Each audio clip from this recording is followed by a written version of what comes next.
여러분 4월에 우리 이제 마지막 주에 태신자 작정을 했습니다. 그때 이제 하나님이 제게 주신 마음은 그거였어요.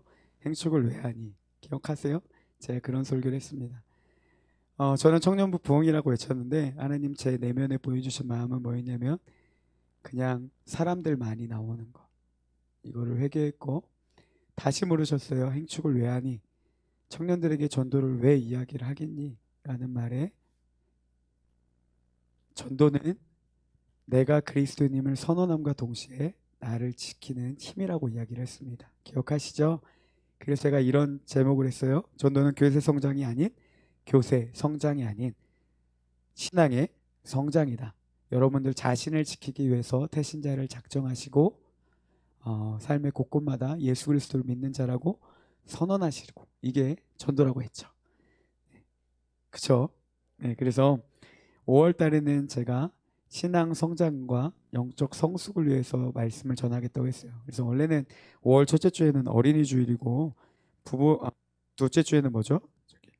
어버이 주일이고 오늘은 원래 스승의 주일인데 제가 죄송합니다. 이런 거 정말 죄송해요. 다 미루고 그냥 영적 성장을 위해서 오늘만 이야기를 하고 있습니다. 그러니까 혹시라도 불편하신 분들은 좀 이해해 주시기 바랍니다. 첫째 주에는 영적 침묵을 벗어나는 방법 제가 도마 이야기를 했습니다. 공동체의 모임, 예배 모임에 힘써야 되고 하나님 만나야 되고 보지 못하는 믿음이 귀하고 우리가 초청할 때 주님 역사하신다라는 거 나눴고 지난주에는 엘가나의 가정 나누면서 예배가 회복돼야 신앙이 회복돼야 된다 이야기를 했습니다. 그리고 오늘은 세 번째 시간입니다. 교회 봉사, 사역에 대한 이야기를 나누고 우리 다음 주에는요 같이 이제 우리 청년들을 위해서 기도해 주시고 헌신해 주실 간사님들이 계십니다. 우리 그분들 초청해서 같이 예배 드리면서 하나됨에 대해서 이야기를 나눌 거예요. 그리고 행축으로 들어가겠습니다. 오늘 말씀은 예수님과 두 자매 마리아와 마르다의 이야기입니다. 예수님이 찾아가셨는데 마르다는 뭐 하고 있었죠? 막 이것저것 준비를 하고 있었어요. 바빴어요. 그리고 나서 너무 혼자 바쁘니까 뭐라고 합니까? 예수님 마리아를 불러서 나를 도와주라고 해주세요. 그러니까 하나님 뭐라고 하세요? 너는 마르다는 책망을 받고 마리아는 칭찬을 받고 그죠? 그런 이야기가 오늘 본문 내용이에요. 마르다가 왜 예수님께 책망을 받았습니까? 첫째는 뭐냐면요 마르다는 많은 일로 염려하고 근심했다는 거예요. 40절에 보니까 마르다는 준비하는 일이 많아 마음이 분주한지라. 41절에도 마르다야 마르다야 내가 많은 일로 염려하고 근심한다. 여러분 마르다가 40절에 다시 한번 보여주세요. 준비하는 일이 많아서 마음이 분주해졌어요. 그러니까 어떤 마음이 듭니까? 41절에 내가 많은 일로 염려하고 근심하게 됐다는 겁니다. 그러니까 하나님의 일을 하다가 보면 정신이 없다 보면 그 마음에 염려와 근심이 생겼다는 거예요. 무슨 이야기인지 이야기를 해드릴게요. 제가 청년부 시절 때 유초동부 예배실과 청년부 예배실을 같이 썼습니다. 그래서 이제 제가 청년부 예배를 이렇게 찬양인도를 했었는데 그때 하고 있는데 그 청년들도 주일학교 교사들이 있잖아요. 이분들이 여기 그 일을 다 못 마친 거야. 그때 청년부 예배가 토요일이었거든요. 그래서 이제 주일 예배를 준비한다고 예배 시간에 막 붙이고 있었어요. 담당 전쌤이 일어나갖고 난리가 났어요. 니들 뭐 하는 거냐고 막 고래고래 소리를 질렀습니다.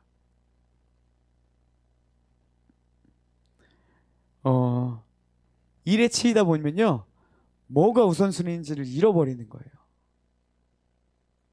하나님의 예배를 준비한다고 예배를 방해하고 있었던 거고 하나님의 예배를 준비한다고 하면서 정작 자신들은 이 일을 끝낼 것만 생각하니까 그 목적을 잃어버리고 정말 잘못된 그런 우선순위를 두고 나아갔던 모습들이 있었다라는 겁니다. 요즘은 행충을 준비하면서요 리더들 모임이 좀 길어졌습니다. 꿀잼 모장이긴 한데 좀 오래 했어요. 2주간 한 5시간씩은 한 것 같아요. 왜냐면 행축 준비 행사 때문에 제가 하면서 날마다 염려했던 게 뭐냐면 우리 리더들 지칠까봐. 그래서 일에 분주함이 생겨서 목적을 잃어버리고 지치고 힘들고 그런 낙심에 빠져버릴까봐 날마다 염려가 돼서 기도하고 있습니다. 여러분 신앙의 목적을요 분명하게 해야 된다는 거예요. 우리 섬겨주시는 모든 분들 리더들뿐만이 아니라 교사로 섬기시는 분들 찬양팀 방송실 또 여러 개 제가 다 이야기를 못했지만 여러 방면 섬겨주시는 모든 분들 여러분 그 일을 하기 위한 목적이 분명히 세워져야 된다는 겁니다. 혹시라도 억지로 하고 계신 분들 계십니까? 힘든 시간들 겪고 계신 분들 계십니까? 괜찮습니다. 지금부터 여러분들이 그 일들을 감당하시는 목적이 바로 회복되어야 한다는 거예요. 특별히 예배하는 우리 지체들, 오늘 이 자리에 왜 나왔는지 그 목적을 잃어버리시면 안 돼요. 내가 왜 이 자리에 앉아 있는지 그 목적을 분명히 하셔야 된다는 겁니다. 습관처럼 오시면 안 돼요. 괜히 찜찜함과 죄책감으로 하시면 안 돼요. 그럴 리 없겠지만 내가 연락한다고 오면 안 돼요. 그 이상의 것, 우리가 예배하는 목적이 회복되어야 한다는 것입니다. 마르다는 말씀을 택했어요. 이것이 예수님이 그 집 가운데 가신 목적이었습니다. 39절에 보니까 죄송합니다. 42절에 보니까 주님은 마리아는 이 좋은 편을 택하였으니 빼앗기지 아니하리라 하시니라. 그러니까 말씀을 듣기 위해 그 자리 가운데 갔던 마리아에게 주님 뭐라고 칭찬하시냐면 좋은 편을 택했다. 네가 좋은 목적을 가지고 그대로 이루었다. 너는 이걸 빼앗기지 않을 것이다 라는 축복을 해주신다는 겁니다. 여러분, 우리의 행위와 목적이 온전히 주님이 되어야 된다는 거예요. 고린도전서 10장 31절 잘 아시는 말씀입니다. 같이 읽어보겠습니다. 시작. 그런즉 너희가 먹든지 마시든지 무엇을 하든지 다 하나님의 영광을 위하여 하라. 무엇을 하든지 주의 영광을 위해 감당해야 된다는 거예요. 여러분, 우리가 왜 희생하고 헌신하고 왜 우리가 시간을 들여서 청년부 예배 가운데 힘쓰겠습니까? 하나예요. 하나님의 영광을 위해, 우리에게 은혜 주신 그 주님을 위해. 사단은요, 이 목적을 자꾸만 흐려요. 자꾸만 부분별하게 만들어옵니다. 우리가 무엇을 위해 일하는지, 무엇을 위해 모이고 예배하는지 이 목적을 자꾸만 흐려요. 어떤 사람들은요, 교회에서 헌신한다고 봉사하다가 상처받고 떠납니다. 어떤 사람들은 열심히 섬기는데 신앙이 성장하지 않아요. 매주 예배는 오는데 우리는 늘 그 자리예요. 왜요? 목적을 잃어버렸기 때문이라는 겁니다. 오늘 이 자리에 함께 예배하는 청년들, 정말 주님의 이름으로 축복합니다. 예배의 목적이 회복되시는 우리 귀한 플랜트 청년부 되기를 주님의 이름으로 축복합니다. 두 번째 책망하신 이유는 뭐냐면 마르다가 불평했다라는 겁니다. 목적을 잃은 마르다는요, 결국 분주에다가 염려하며 근심하다가 어떡하냐? 불평하기 시작했어요. 40절을 한 번 더 보겠습니다. 우리 같이 읽어볼까요? 자, 시작. 마르다는 준비하는 일이 많아 마음이 분주한지라.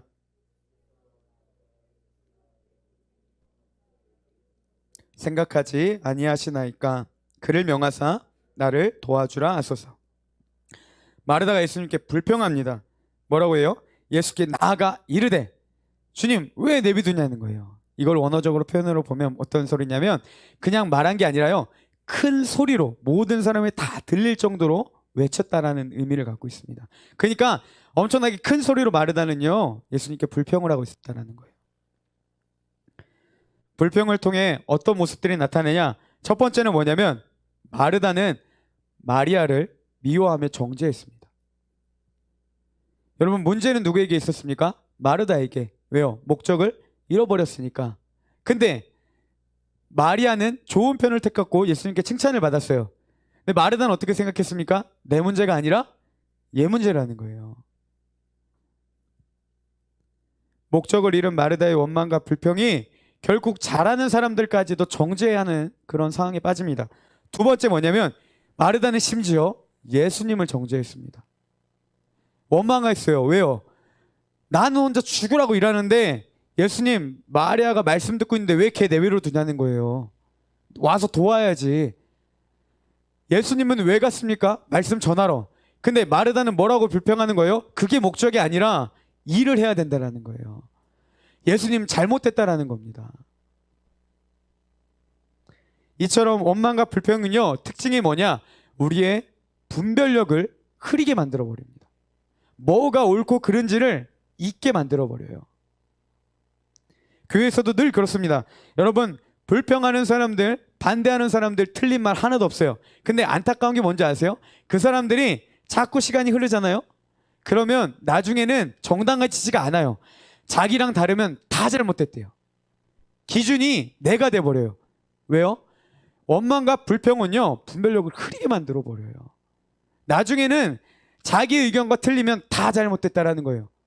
마르다가 그랬죠. 마리아가 잘못됐어요. 지가 잘못됐는데. 예수님이 잘못됐어요. 자기가 잘못됐는데. 똑같습니다. 이 사람이 잘못됐고 저 사람이 잘못됐고 그 사람들도 가만히 보세요. 심지어는 하나님이 잘못됐다라는 겁니다. 여러분, 불평과 원망뿐인 사람은요, 일에 치여서 정말 목적을 잃은 그런 사람들은 분별력이 흐리게 되어 있습니다. 뭐가 옳고 그른지를 잊어버리게 되었다는 거예요. 그리고 그런 사람들은 결국 예수님께 책망받을 수밖에 없습니다. 여러분, 제발 불평하지 마시길 바랍니다. 청년부에 불평하지 마시고 지체들을 향해 불평하지 마세요. 그 친구가 문제가 아니라 목적을 잃은 내가 문제입니다. 불평하는 사람을 미워하고 불평이 공동체를 미워하게 만들고 심지어 하나님보다 자신이 더 높다라는 그런 착각. 사단이 그렇지 않습니까? 지가 하나님인 줄 알고 하나님 척하잖아요. 똑같이 행한다는 거예요. 물론 어렵고 힘든 일, 여러분 지체들 간의 관계 가운데 힘드시면 저한테 오세요. 저한테는 얘기해도 돼요. 내가 그러려고 있는 거예요. 근데 제발 주변 사람들한테 악한 영향력 펼치지 마세요. 부정적인 말, 불평은 정말 아껴두셔야 됩니다. 여러분, 그것은요, 여러분들에게 교회를 위해 기도하라고 주신 마음이지 판단하라고 주신 마음이 아니에요. 선악과가 문제가 뭡니까? 선과 악을 내가 판단하겠다라고 아담이 하나님을 거부한 거 아니겠습니까? 그 악행이 우리 가운데 계속 나타나는 겁니다. 불평과 원망과 판단은요, 내가 하나님처럼 판단하는 그런 오류에 빠진다라는 거예요. 여러분, 그것들이 보였다면 기도하세요. 혹시라도 지체들과 그런 문제 이야기했다면 같이 기도하세요. 그러면 되잖아요. 정말 못 찾겠으면 나한테 오세요. 나 돈 많아요. 커피랑 밥 다 사줄 수 있어요.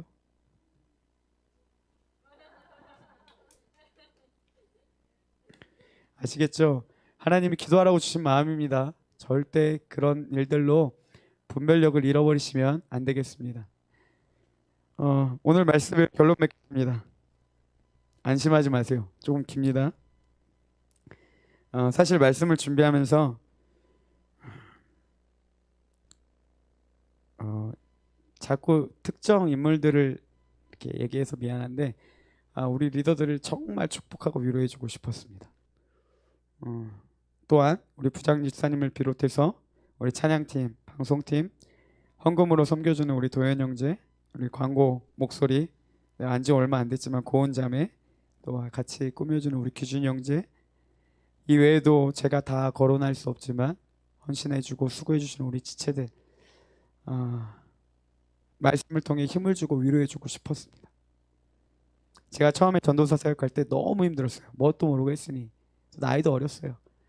뭐가 있겠습니까? 그냥 막 다 힘들었습니다. 한참 막 힘들다고 제 영적인으로 이끌어 주셨던 목사님과 이제 미국에 계셨는데 통화를 했는데 그분이 저에게 그런 말씀을 해주셨어요. 영태야, 미국에 얼마나 많은 목사들이 안수받고 쉬고 있는 줄 아냐? 미국에 노는 목사님들 되게 많다고 그러더라고요. 그러다 저한테 뭐라고 했냐면 수천 명의 목사님이 쉬고 있대요. 근데 그 와중에 하나님은 너를 택하셔서 너를 사용하고 계신 거라는 거예요. 그 말에 되게 많이 힘이 됐습니다. 하나님의 은혜가요, 누구에겐 우연입니다. 여러분들 지금 하시는 사역들 콕혔다고 생각하시는 분도 있고 정신 차려 보니까 타인의 힘에 이끌려서 갔다고 생각하시는 분도 있을 거예요. 괜찮습니다. 여러분, 그렇지만요, 저는 이렇게 말하고 싶습니다. 수많은 사람 중에 당신들을 택하신 거예요. 자격을 가지시고 자부심을 가지시고 하나님이 쓰신다라는 사실입니다. 전능하신 하나님이 여러분들을 택하시고 쓰셨다라는 거예요. 그리고 그 일들 가운데 주님은 동역하시길 원해요. 이 말이 무슨 말인지 아세요? 함께 같이 하면서 넘어지면 일으켜주고 돌아가면 다시 데리고 오고 같이 가는 겁니다. 때로는 힘들어서 낙심되고 넘어지면 주님이 일으켜주시며 그 일 같이 감당하시고, 때로는 지쳐서 쓰러지면 다시 주님이 붙들어서 데리고 가고, 고난 가운데 하나님과 함께 문제를 풀어나가면서 주님은 연약한 우리를 통해 하나님의 그 일들을 이루시고 그를 통해 우리를 성숙시킨다라는 겁니다. 또한 우리 사랑하는 우리 청년들, 하나님은요 우리를 교회로 부르셨습니다. 우연이 아닙니다. 여러분 하필 베들레헴 교회 왔다고 불평할지 모르겠지만 하나님의 고귀한 부르심으로 여러분들을 청년들로 불러주신 것을 꼭 기억하시기를 소망합니다. 교회는요 예수님께서 머리로 한 몸의 지체라고 비유합니다. 여러분 몸의 한 부분이라도 움직이지 않는다면 정말 불편해요. 아시죠? 저 농구할 때 이게 많이 다친 적 있는데, 농구하면 이렇게 손 이렇게 골절되잖아요, 흔히. 그럼 굉장히 많이 불편해요. 여러분 다 우리가 몸의 지체들인데 한 지체가 연약하고 아프다는 건 무슨 말입니까? 우리 몸이 힘들고 괴롭다라는 것. 또한 한 지체가 움직이지 않는다라는 말은 무슨 말이에요? 우리 몸의 정상이 아니라는 겁니다. 여러분 왼손이 안 움직인다고 오른손만 죽으라고 일하면 그 몸이 활동 있게 건강하게 움직일 수 있겠습니까? 절대 그럴 수 없어요. 저는 권면하기는 우리 청년들 꼭 1인 1사역은 감당하시기 바랍니다. 하나님이 그 일들 가운데 우리를 부르셨고 은사라는 선물을 주셨다는 거예요. 여러분 좋아하는 것들, 국률의 마음이 있으신 분들, 연약한 자들을 찾아가세요. 사람 만나는 거 좋아하시는 분들, 교회 안에 좋은 교제 모임을 만드세요. 정리하는 거 좋아하시는 분들, 예배 일찍 좀 나와서 교회 정리해 주세요. 자기가 좋아하고 자기가 잘하는 것 있잖아요. 그걸로 섬겨주시면 되는 겁니다. 그럴 때 우리는 건강한 공동체를 이루고 건강한 주님의 몸을 이끌 수 있다는 사실입니다. 마르다는요 다른 본문에서도 잔치를 준비하는 일들이 많이 나와요. 근데 유독 이 구절에서만 예수님께 책망을 듣습니다. 왜요? 목적을 잃어버리고 원망과 불평이 쌓인 그 자를 책망하셨다는 겁니다. 일 자체가 문제 있는 것이 아니라요 그에 대한 잘못된 반응, 잘못된 목적이 우리를 흐리게 한다는 겁니다. 여러분 제가 리더 모임을 계속해서 강조하는 이유도 뭐냐면요, 그렇게 와야 나랑도 이야기하더라고. 그렇게 와야 지체들끼리도 교제하더라고요. 예배만 왔다 가는 지체들 보면 너무 안타깝고 마음이 너무 쓰립니다. 그 모임 가운데 같이 와서 같이 은혜 누리고 같이 나누자는 겁니다. 이제 말씀을 마치겠습니다. 여러분 부르심에 합당한 모습으로 나아갈 때 우리 청년부 가운데 놀라운 주님의 은혜와 영적인 부흥이 일어날 것입니다. 주님이 우리를 부르셨고 우리를 사용하길 원하시며 하나님 이곳 가운데 원대한 뜻이 계십니다. 중요한 건요 몸이 움직여야 된다는 겁니다. 특별히 행축을 진행하고 있습니다. 여러분 각자의 자리에서 자신들의 역할들을 감당하며 예수 그리스도임을 선언하시고 함께 같이 일에 동참하는 사랑하는 우리 귀한 청년들 되기를 주님의 이름으로 축복합니다.